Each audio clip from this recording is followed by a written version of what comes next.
ఉదయం ఉషోదయంతో పాటు విషాన్ని కూడా పంచే ఈనాడు దినపత్రిక ఒక న్యూస్ రాసింది.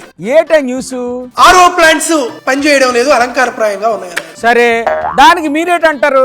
5 ఏళ్లుగా జగన్మోహన్ రెడ్డి గారు పరిపాలన చేసినప్పుడు వచ్చినటువంటి ఆర్ఓ ప్లాంట్స్ ఏంది? 16 ఏళ్లుగా ముఖ్యమంత్రిగా ఉన్నటువంటి చంద్రబాబు నాయుడు గారు నెలకొల్పినటువంటి ఆర్ఓ ప్లాంట్స్ ఏందో రాయలేకపోయావు కదా. అలాంటి ఎందుకు రాస్తారన్నా? రాయరు. గుత్తేదారులు 5 ఏళ్లు నిర్వహించాలని నిబంధన ఉన్నా కూడా అధికారులు పట్టించుకోలేదు అని జగన్మోహన్ రెడ్డి గారు అంటారు. బురద సల్లడంలో వాళ్ళని మించిన వారు ఓల్ ఇండియాలోనే ఎవరు లేరు.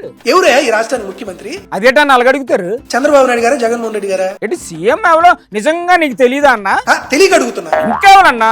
విజనరీ చంద్రబాబు నాయుడు గారు. ఎవరు? విద్యాశాఖ మంత్రి ఎవరు? విద్యాశాఖ మంత్రి కూడా తెలీదా? బొత్స సత్యనారాయణ గారా లేకపోతే నారా లోకేష్ గారా? యువ నాయకుడు కాబోయే ముఖ్యమంత్రి లోకేష్ గారు. ఈ రాష్ట్రానికి ముఖ్యమంత్రిగా చంద్రబాబు నాయుడు గారు ఉంటూ విద్యాశాఖ మంత్రిగా నారా లోకేష్ ఉంటూ పట్టించుకోని అధికారులు అంటే ఎవడి చేతగానితనం, ఎవడి అసమర్థత? అసమర్థత ఒక ఏదోట్లేండి.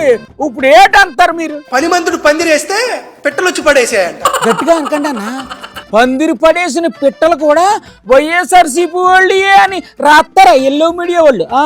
ఈ నారా లోకేష్ విద్యాశాఖ మంత్రి అనుకోట్ల, వినోదపు శాఖ మంత్రి అవుతున్నాడు. అప్పుడప్పుడు కూర్చుంది వినోదం కూడా ఉండాలి కదన్నా, లేదంటే బుర్రలు ఈటెక్కిపోతాయి, అసలు ఎండలు దంచేస్తున్నాయి.